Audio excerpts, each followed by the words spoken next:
ॐ रामं लक्ष्मणं पूर्वजं रघुवीरं सीतापतिं सुन्दरं काकुत्स्थं करुणाकर गुणनिधिं विप्लवप्रियधार्मिकं राजेन्द्रं सत्यसन्ध दशरथतनयं श्यामलं शान्तमूर्ति वन्दे लोकाभिरामं रघुकुलतिलकं राघवं रावणहरि मूकं करोति वाचालं पङ्गुलं यतगिरिं ଯଦୃପାତମଙ୍ଗ ବନ୍ଦେ ପରମାନନ୍ଦ ମାଧବଂ।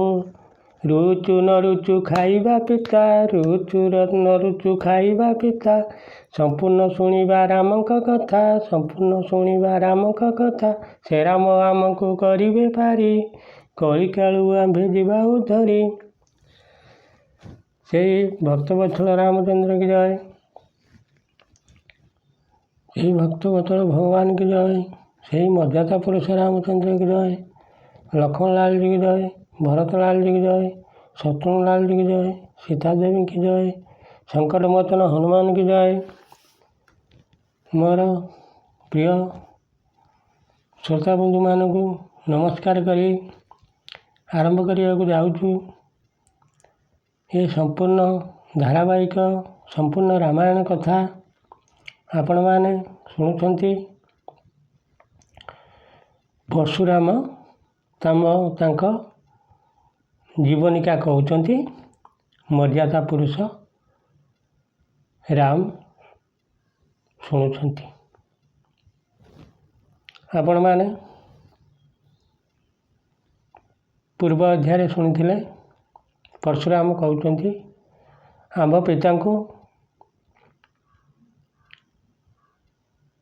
କୀର୍ତ୍ତବୀର୍ଯ୍ୟ ମାରିଲା, ଛାତିରେ ବାଣ ବାଜିଲା, ପିଣ୍ଡରୁ ପ୍ରାଣ ଛାଡ଼ିଗଲା। ପିତା ଭୂମିରେ ପଡ଼ିଗଲେ। ଦେବଗଣମାନେ ହାହାକାର କଲେ।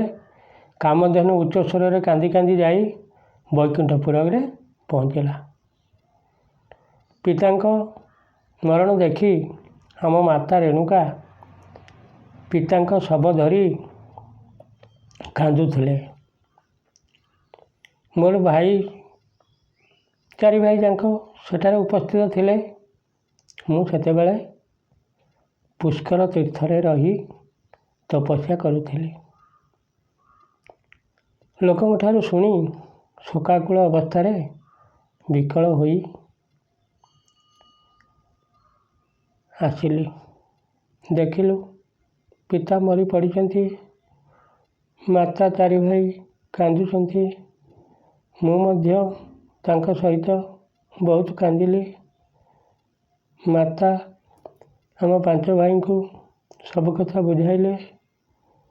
ତାପରେ ମାତା କହିଲେ, ମୁଁ ସ୍ୱାମୀ ସହିତ ଯିବି।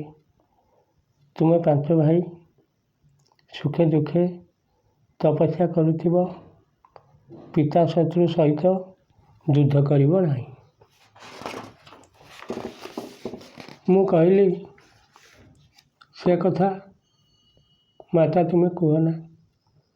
ପୁତ୍ର ହୋଇ ପିତା ଶତ୍ରୁକୁ ଯଦି ନ ମାରିବ, ତାର ବଞ୍ଚିବା ମରିବା ସହିତ ସମାନ। ସେ ନର୍କରେ ପଡ଼ିବ। ମୁଁ ଆଜି ପ୍ରତିଜ୍ଞା କରୁଛି, ଥର ଥର କରି କ୍ଷତ୍ରିୟ ଆଉ ଏ ପୃଥିବୀରେ ରଖିବି ନାହିଁ। 21 ଥରରେ ମୁଁ ସମସ୍ତଙ୍କୁ ଶେଷ କରିବି। ପ୍ରଥମ ଥରରେ କୀର୍ତ୍ତବୀର୍ଯ୍ୟକୁ ମାରିବି।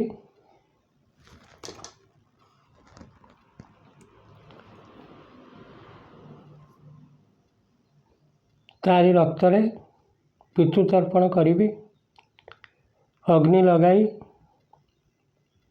ଯିଏ ଘର ପଡ଼େ, ଅନ୍ୟକୁ ଯିଏ ବିଷ ଦେଇ ମାରେ, ଯିଏ ଦାରା ହରଣ କରେ, ଯିଏ ପିତାଙ୍କୁ ମାରେ, ଏମାନଙ୍କୁ ମାରିଲେ ପାପ ଲାଗିବ ନାହିଁ।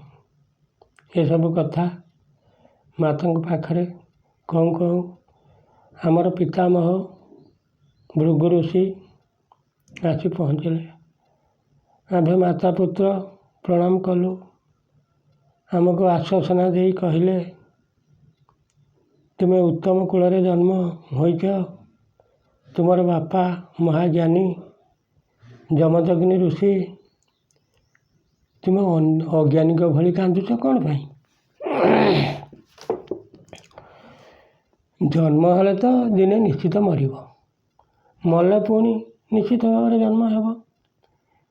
ଏହିପରି ଗତାୟତ ପଥ ଏ ସଂସାରରେ ସବୁ କାଳେ କର୍ମ ଅନୁସାରେ ରହିଛି ଆଉ ରହିବ।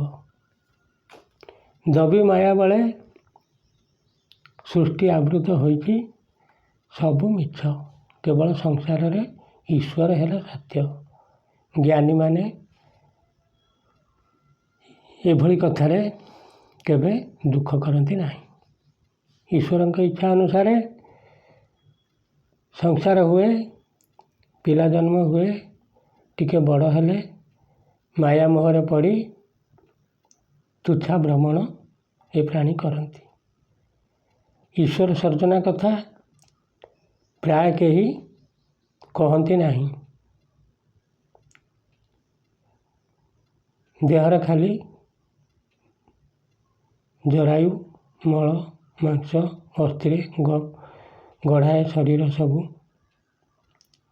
ଏ ଦେହରେ ପଞ୍ଚଭୂତ ଅଛି, ପୁଣି ମାୟାର ଭଣ୍ଡାର ବହୁରୂପୀ ଭଳି କାର୍ଯ୍ୟ କରନ୍ତି। କିଏ କାହାର ବାପ, କିଏ କାହାର ପୁତ୍ର। ଅବିବେକୀ ଲୋକମାନେ ଦୁଃଖ କରନ୍ତି। ପ୍ରାଣ ଥରେ ଚାଲିଗଲେ ଆଉ ଫେରେ ନାହିଁ। ଯେତେ ଦୁଃଖ କଲେ ପୁଣି ଫେରିଆସି 100 ବର୍ଷ ବଞ୍ଚିବ କି? ଯେତେ ଦୁଃଖ କରି କାନ୍ଦି ଗଡ଼ିନେ ସୁଦ୍ଧା ପୁଣି ଆସି କ'ଣ 100 ବର୍ଷ ବଞ୍ଚିବ? ପ୍ରାଣ ଛାଡ଼ିଗଲେ ଦେହଟା ନଷ୍ଟ ହୁଏ, କରିଥିବା କର୍ମ କିନ୍ତୁ ରହେ। ସେଇକୁ ଲୋକ ଭଜନମାଳା କରନ୍ତି। ଏଣୁ ଦୁଃଖ ଛାଡ଼ି ପିତାଙ୍କ ଶବଦାହ କର। ଲୋକମାନେ ଯେମିତି କରନ୍ତି ସେଇଭଳି କର। ପିତାମହଙ୍କ କଥା ମାନି ଆମେ ପିତାଙ୍କର ଶବଦାହ କଲୁ। ପିତାଙ୍କ ଶବଦାହ ଅଗ୍ନିରେ ମାତା ପଶି ପ୍ରାଣ ବିସର୍ଜନ କଲେ। ବିଧି ଅନୁସାରେ ପିତାମାତାଙ୍କ କ୍ରିୟା ଶେଷ କଲୁ। ତାପରେ ଭୃଗୁ ଋଷି ବା ଆମର ସେ ପିତାମହ ତାଙ୍କ ପାଦ ତଳେ ପଡ଼ି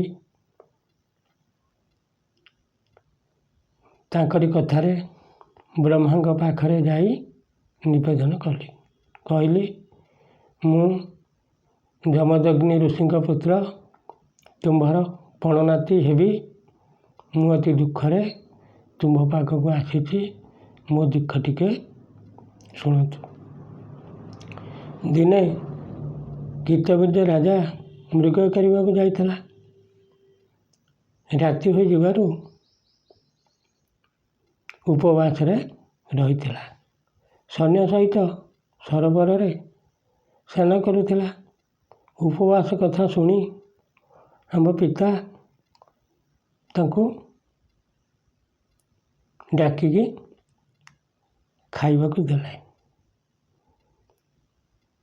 କାମଧେନୁ ରାଜଭୋଗ୍ୟ ଖାଦ୍ୟ ସମ୍ପାଦନ କରି ସବୁ ଦେଲା।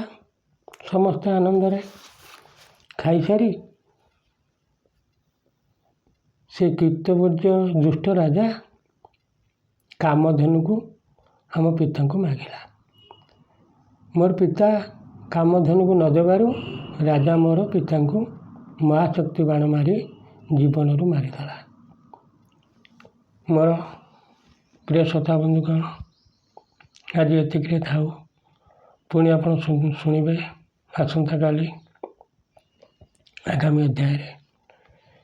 ମୋର ଏତିକି ଆପଣମାନଙ୍କୁ ଅନୁରୋଧ, ଆପଣମାନେ ଏ ସମ୍ପୂର୍ଣ୍ଣ ଧାରାବାହିକ ରାମାୟଣ, ସମ୍ପୂର୍ଣ୍ଣ ରାମାୟଣ କଥା ପ୍ରତ୍ୟହ ଶୁଣିବେ। ଦରଖଣ୍ଡିଆ କରିବେ ନାହିଁ। ଦରଖଣ୍ଡିଆ କଲେ ବହୁତ ଖରାପ। ଆପଣମାନେ ଏ କଥା ଶାସ୍ତ୍ରରେ ଶୁଣିଥିବେ। ଯଦି ଭିଡ଼ିଓ ଭଲ ଲାଗୁଥାଏ ଦୟାକରି ଆପଣମାନେ ସବସ୍କ୍ରାଇବ୍ କରିବାକୁ ଭୁଲିବେ ନାହିଁ। ଗୋଟେ ଜାଗାରେ ବରଂ ଦୁଇଟା କରିବେ, ଲାଇକ୍ ମଧ୍ୟ ଟିକେ କରୁଥିବେ। ଆପଣମାନଙ୍କର ଏ ଅନୁଷ୍ଠାନ ଆପଣମାନଙ୍କ ପାଇଁ ଚାଲିଛି, ଚାଲୁଥିବ ବି। ସେ ଈଶ୍ୱରଙ୍କ ଇଚ୍ଛା, ଆପଣମାନଙ୍କର ଦୟା। ସେଠି ଆମେ ନିମିତ୍ତ ମାତ୍ର, ଆମର କିଛି କରାମତି ନିଜସ୍ୱ ନାହିଁ। ଏଣୁ ଆପଣମାନଙ୍କୁ ଏତିକି ଅନୁରୋଧ କରେକି ଆପଣମାନେ ସେଇ ଅନୁସାରେ ଟିକେ ଦୟାକରି ସବସ୍କ୍ରାଇବ୍ କରୁଥିବେ। ସେଇ ଝଙ୍କଡ଼ବାସିନୀ ମା ଶାରଳାଙ୍କୁ ନମସ୍କାର କରି, ୟୁଟ୍ୟୁବ୍ କର୍ମକର୍ତ୍ତାମାନଙ୍କୁ ନମସ୍କାର କରି, ସେଇ ମର୍ଯ୍ୟାଦା ପୁରୁଷ ରାମନାରାୟଣଙ୍କୁ ନମସ୍କାର କରି, ଆଉ ନିବେଦନ କରି ମଧ୍ୟ ମୋର ଏଇ ଶ୍ରୋତାବନ୍ଧୁମାନଙ୍କ ସହିତ ଏଇ ଜଗତକୁ ଭଲରେ ରଖନ୍ତୁ। ଏତିକି କହି ମୋର ଶ୍ରୋତାବନ୍ଧୁମାନଙ୍କୁ ପୁନର୍ବାର ନମସ୍କାର କରି ବିଦାୟ ନେଉଛି। ଜୟ ଶ୍ରୀରାମ।